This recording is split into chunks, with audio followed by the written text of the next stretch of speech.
I think in terms of preparation for an Ironman, it's almost training like a professional full-time athlete.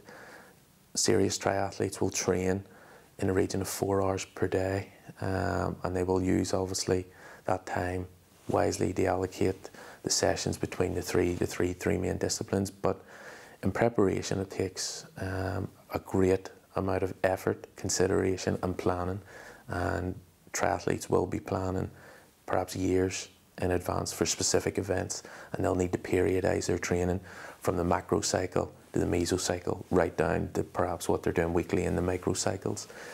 Obviously, the primary will be trying to enhance their aerobic or endurance performance, but obviously there'll be some muscle strengthening exercises, resistance exercises, particularly for the swimming event, because they will want to maintain good upper body strength around the shoulders and the arm.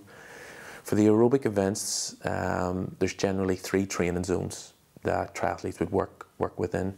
The first one would probably be in and around the lactate threshold. Now, the lactate threshold is the point at which blood lactate starts to accumulate above resting levels. And then the second one would be between the lactate threshold and the lactate turn point, or the anaerobic threshold.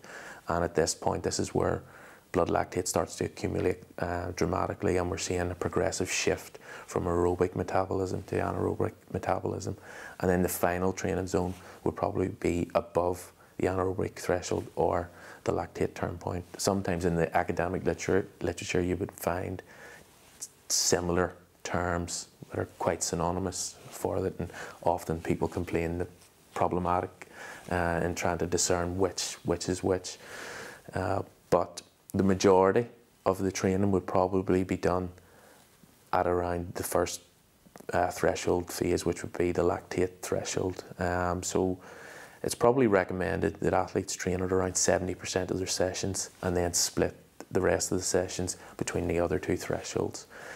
Why? Because I guess these are the thresholds that allow for adaptation to occur, but don't stress the body too much so that it can't recover.